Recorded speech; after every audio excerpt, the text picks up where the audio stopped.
Jimmy the G Him here with a quick look at NBA free agency as things are about to pop off. We already have LeBron James opting out of his contract in Cleveland, although that was expected. He can still re-sign with the Cavaliers, who can pay him the most money.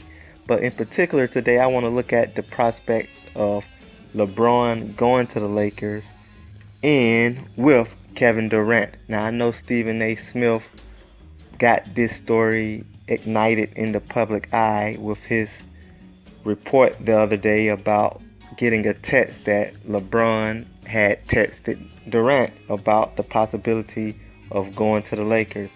That report was later said wasn't true by Joe Vardon of Cleveland.com. So we're left to wonder, did LeBron text Durant or not?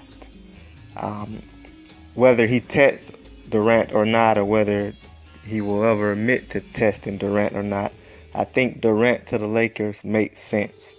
First, you got the Lakers who can create room for two max contract guys this year, even possibly next year. Some things they can do, even with 1-year deals, signing a big name, or just giving the max this year. They have to move some young guys. You got Luol Deng money you have to worry about, but it's doable this year. And with LeBron and Durant both opting out of their contracts, those are two sizable targets. Now, why would Durant want to go to the Lakers?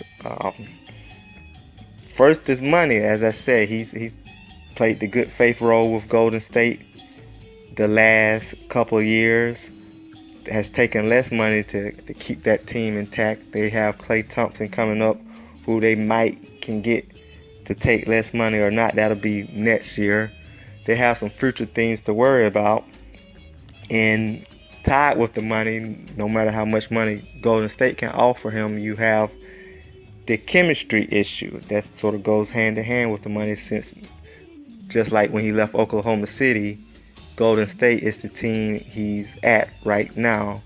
And there were some internal issues going on in that locker room, according to David West and Sean Livingston after the NBA Finals. Now, we don't know if they involved Durant directly, but it wouldn't be a surprise given how this year was a noticeable difference how Durant operated in that offense, especially in the playoffs at times in that Houston series.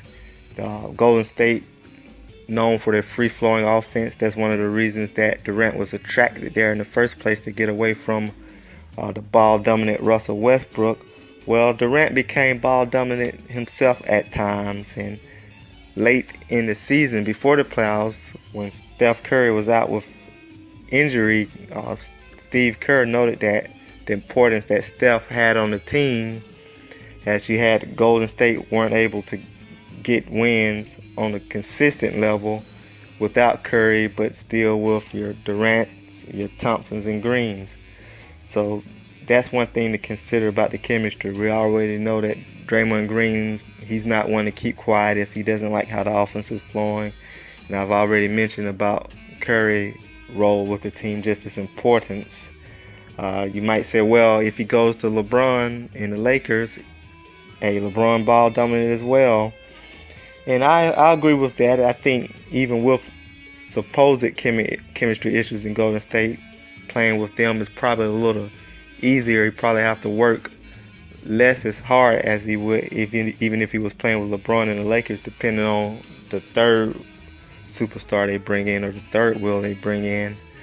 But we still don't know what went on behind closed doors that could possibly make him say he want to experience something new. Now, I know he's already said he's planning to opt or to re-sign with Golden State, but we all know how plans can go in free agency. DeAndre Jordan planned to sign with the Mavericks 1 year.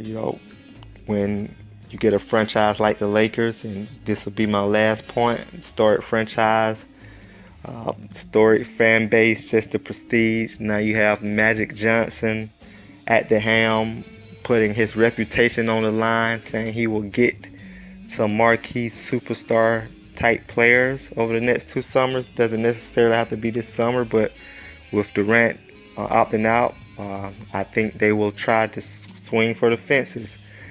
Durant might be planning one thing, but if he sits down with Magic, or Magic gets to put the bug in his ear, we never know.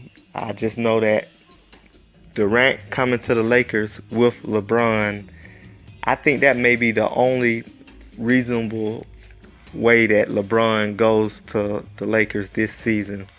I know he has said that Kawhi Leonard, that trade, or sources close to him have said that Kawhi Leonard trade doesn't factor in LeBron signing with the Lakers or not.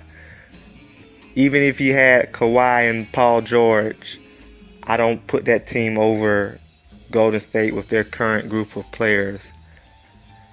I just don't think they'll have enough firepower. LeBron still will be ball dominant, and George will have a role much like he had in Oklahoma City this year, while Kawhi will be sort of that glue guy, not really dominating or dictating terms with his offense. So not only do I think Durant to the Lakers makes sense for Durant, I think that's about the only way I see LeBron having a successful season this upcoming season with the Lakers. As far as successful, I mean getting back to the NBA Finals in a much tougher Western Conference. Tell me what you think. Does Durant to the Lakers make sense? I know people have been poo-pooing this and saying it totally doesn't make any sense, but I think it makes sense, all the sense in the world, when we look at the Lakers historically. We look at Magic Johnson running the team now.